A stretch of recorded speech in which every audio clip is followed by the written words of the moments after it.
We shall discuss today automatic and semi-automatic mechanism of firing. We have already discussed manual systems.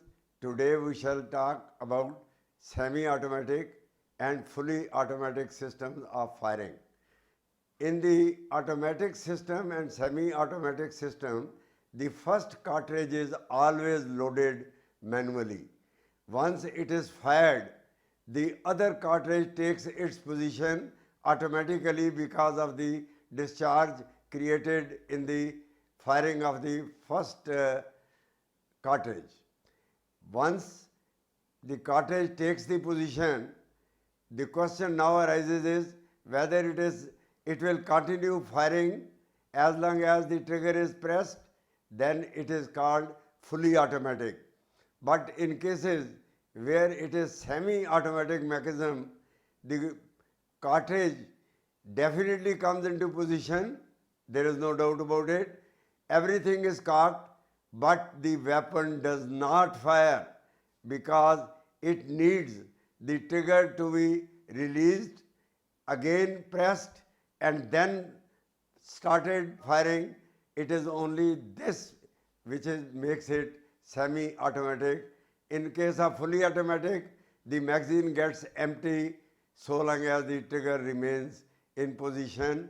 That means the trigger is pressed once, and if it is kept pressed, it will go on firing one after the other automatically till the entire ammunition gets empty from the magazine.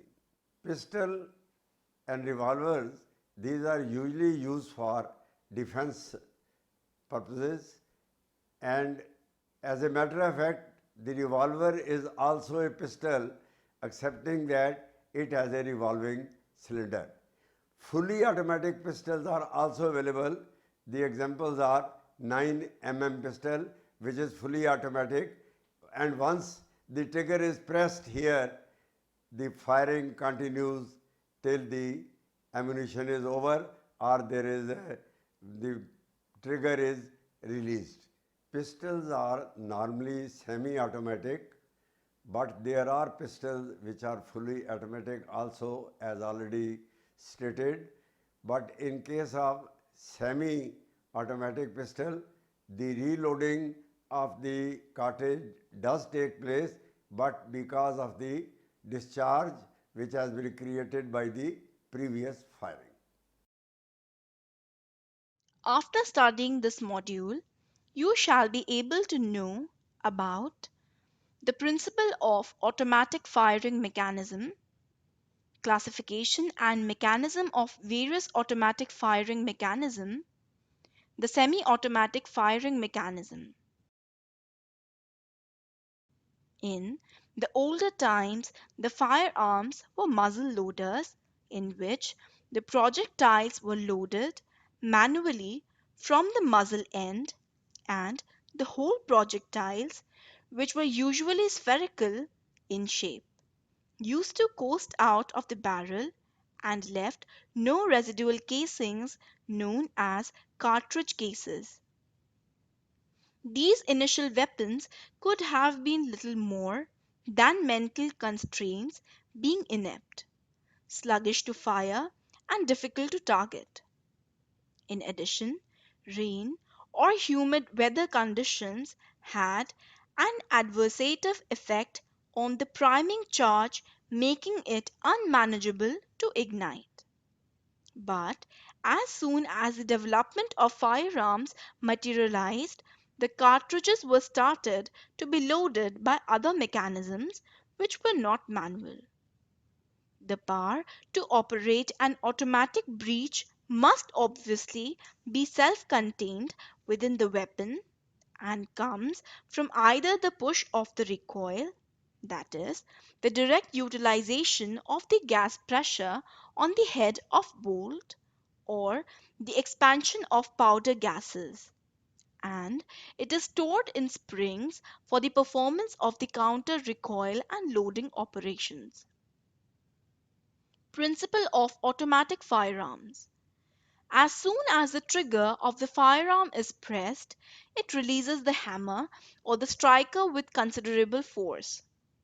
The striker compresses a pressure sensitive material contained in the percussion cap. This generates a hot piercing flame which ignites the propellant charge. The charge quickly transforms into gas. Due to limited space in the cartridge, the large volume of the gas so produced develops a very high pressure.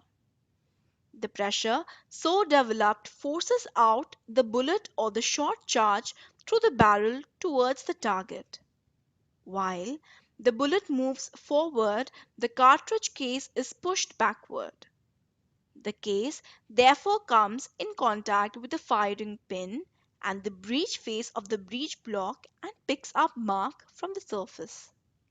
The cartridge, which also expands the round due to the tremendous pressure developed in it, and comes in intimate contact with the chamber and sometimes may carry chamber marks. The fired cartridge case is extracted out of the chamber by an extractor and then ejected out of the gun by an ejector. In the process, both extractor and ejector are likely to leave marks on the cartridge case, in which the mechanism automatically extract and eject the fired cartridge case and loads another from the magazine into the chamber, thus making the weapon instantly ready to fire another cartridge practically as soon as the preceding cartridge has been discharged but does not fire it. To fire, the trigger must be released and then pulled and pressed for each and every shot. On the other hand, an automatic action is one which continues to fire as long as the trigger is kept pressed. Thus, an automatic firearm is one that loads, fires, extracts, ejects, and reloads, continuing the cycle as long as the firing mechanism is held in the proper position. Classification of automatic firearms. Blowback action mechanism. In blowback action, there is a heavy breech block. It moves backwards and forwards in a receiver attached to the barrel. It is not locked to the barrel. There is a strong spring behind the breech attached to the barrel. It is not locked to the barrel. There is a strong spring behind the breech block called the counter recoil spring or return spring. When a cartridge has been loaded in chamber and during firing, the breech block is not locked to the barrel. Before we discuss the operations of these mechanisms, let us consider for a moment the gas pressure inside the barrel. When a cartridge is fired, the pressure rises to its peak value. When the bullet is moving forward inside its barrel, the gas pressure goes on reducing, and when the bullet is just about to leave the barrel, the gas pressure is about one-fourth of the maximum pressure. When the bullet has just left the barrel, the pressure in the barrel reduces to zero, but for a moment there is some pressure inside the cartridge case which is called the residual pressure. In bolt action firearms, the bolt closes the rear end of the barrel and can be locked to the barrel during firing. But in blowback action firearms, the heavy breech block is not locked to the barrel during firing. When the cartridge is fired, the pressure acts in all the directions. The pressure acting at the base of the bullet moves it forward, and the pressure acting on the breech block through the head of the cartridge case moves the breech block backwards. But this backward motion of the breech block is slow because it is very heavy in compression to the bullet and because there is strong return spring behind it. By the time the bullet has left the barrel, the breech block moves to the rear, but a very short distance of about 1/8 inch. Now, when the bullet has left the barrel and the pressure dropped, the breech block continues to move backwards because of the momentum it has gained and because of the impetus of the residual pressure. The fired cartridge case is extracted and ejected. If the firearm is hammer fired, it gets cocks also. The return spring gets compressed. It forces the breech block forward. When it moves forward, it takes a live cartridge from the magazine and loads it in the chamber. If the firearm is semi-automatic, then the trigger has to be released and then pressed again for firing. But if it is fully automatic, it will continue to fire till the trigger is kept pressed or the magazine becomes empty. This action is employed in submachine guns. Recoil-operated mechanism. The recoil-operated action is used in pistol. Here, the bolt and the barrel are firmly locked together at the instant of firing. When a firearm having this action is fired and there is high pressure inside the cartridge case, the barrel and bolt both move backward. After the bullet has left and the pressure inside the cartridge case has reduced to safe value, the barrel and the bolt separate. The barrel moves to its original position, but the bolt continues to move backwards because of the momentum it has gained and because of the impetus of residual pressure of the propellant gases inside the fired cartridge case. The fired cartridge case is extracted and ejected. Behind the bolt, there is counter recoil spring. Because of the background motion of the bolt, this counter recoil spring gets compressed and the firearm gets cocked also. The compressed into the chamber and the firearm becomes ready to fire again practically as soon as the previous cartridge has been fired. The recoil operated guns are of two types: short recoil operated guns, long recoil operated guns. Short recoil operated action. In this type of mechanism, the breech block is locked tightly to the barrel. The barrel and the bolt are arranged to slide backward together on firing through a tube which encircles the barrel and a grooved well in the receiver. Thus, when the rifle is fired, the band and the bolt slide straight to the rear actuated by the recoil, during which movement the counter recoil is compressed. When the barrel has completed a certain short travel to the rear and the bullet has left the muzzle, the barrel is stopped and at this point the breech block or bolt is unlocked from the barrel by cams in the receiver. In some designs, a counter recoil spring is provided for the barrel and the spring then pushes it forward again to its normal position. But the momentum and the residual pressure continue stop. The compressed counter recoil spring then moves bolt forward, carrying the top cartridge from the magazine into the chamber, and the bolt locks itself to the barrel, ready to fire again.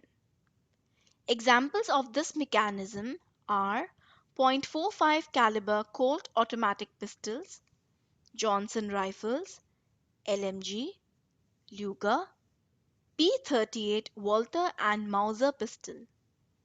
The Johnson semi-automatic rifle is the most efficient utilization of the system does date when it is to handle high-power rifle cartridge.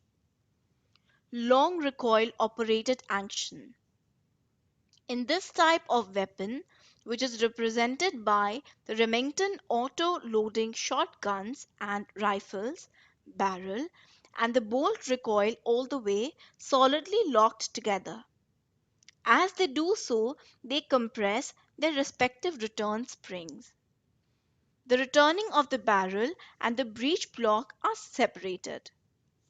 When recoil is completed, the bolt is caught by a catch. As the barrel begins to move forward, it is unlocked from the bolt, which remains held to the rear and which injure the empty case. In this type of weapon, extraction and ejections is pulled off the case rather than as the case is pulled out of the chamber. When the barrel is almost moved fully forward, it trips the catch, releasing the bolt which comes forward feeding a new cartridge. The breech block and the barrel move backwards for the distance in excess of the cartridge length. Thus is the case of a weapon firing a 2.5-inch case. The barrel movement is in the region of 3 inches. This is the principle behind the Browning self-loading shotguns. The chief objection to the recoiling system is the sliding barrel and the excessive numbers of parts. The barrel requires a tube around it, within it, which it recoils, and the tube retains heat excessively. The well fitted to the barrel must be secured to the tube and the receiver. The barrel cannot be a perfect fit in its tube and slide for it if would not operate in any of normal dust, and this necessary looseness will cause variation in the limit of aim. The recoiling action is timed by regulating the weights of the barrel and breech block and by the strength of the spring. If the barrel to be heavy, it will have too much inertia. Its recoiling speed will be slow and ejection efficiency may be reduced. On the other hand, a heavy breech block tends better ejection because it loses its momentum less than a light one after it has separated from a barrel. Gas operated mechanism. This action used in most of the high velocity rifle like AK-47, 7.62 mm self-loading rifles, etc. This action, there is a small roll in the barrel which exerts pressure or a pistol. The pistol connected to bolt. The bolt gets unlocked from the barrel and moves backward when extraction and ejection of the fired cartridge takes place. The counter recoil spring pushes the bolt forward, loads a live cartridge from the magazine into the chamber, and gets locked to the barrel. The operating rod and pistol also mounts to their original pistol. The firearm can now be fired if it is the semi-automatic made, but if it is automatic mode, it will continue to fire till the trigger is kept pressed or the magazine becomes empty. Some automatic firearms have selector switch having 3 modes: safe, semi-automatic, and automatic. The automatic mode firearms have 3 cartridges with one pull of a trigger. In the gas operated systems, a small hole is, as the bullet passes this holes, a portion of the gas rushes into the hole and down into the gas piston below the barrel. The rod of this piston pushes back an operating rod which is connected with the bolt and a counter recoil spring. The operating rod first operates a can to rotate a bolt and unlock its lugs by which it was tightly locked to the barrel, and then pushes the bolt back its stop, extracting and ejecting the fired cartridge case, compressing the counter recoil spring and cocking the firing pin. The counter recoil spring then pulls the bolt, operating rod, and the gas piston forward. As the bolt moves forward, it pushes the topmost cartridge from the magazine into the chamber and firmly locks itself to the barrel ready to fire again. Semi-automatic firearms. A semi-automatic or self-loading firearm is one that implements all steps indispensable to arrange, it to discharge over again after firing, assuming cartridges remain in the firearm's cartridge feed mechanism. Characteristically, this comprises extracting and ejecting the consumed cartridge case from the firing chamber, recocking the firearm mechanism, and loading a new cartridge into the chamber. Although machine guns and selective fire firearms make sure of the same tasks, semi automatic firearms do not automatically fire an extra round until the trigger is unconstrained and reconstrained by the individual discharging it. That is, a semi automatic firearm fires only one round each time the trigger is drawn, while all elementary firearm actions necessitate the action to be cycled manually before the first round. Semi automatic as well as automatic and selective fire actions are distinguished from the methods such as single action or double action revolvers, pump action, bolt action, or lever action firearm by reducing the need to physically sequence it after every round. Summary: when the trigger of the firearm is pressed, it releases the hammer or the striker with considerable force. The striker compresses a pressure sensitive material contained in the percussion cap. This generates a hot piercing flame which ignites the propellant charge. The recoil operated action is used in pistol. Here, the bolt and the barrel are firmly locked together at the instant of firing. Maxim, the first machine gun, was recoil operated. In short recoil operated guns, the barrel moves only a short distance and the breech block moves through the rest of its travel from the momentum imparted to it by this motion of this barrel. In long recoil operated guns, the barrel moves all the way to the rear long with the breech block and then leaves the breech block in the rearward position while the barrel moves forward. In the gas operated systems, a small hole is as the bullet passes this holes, a portion of the gas rushes into the hole and down into the gas piston below the barrel. The rod of this piston pushes back an operating rod which is connected with the bolt and a counter recoil spring.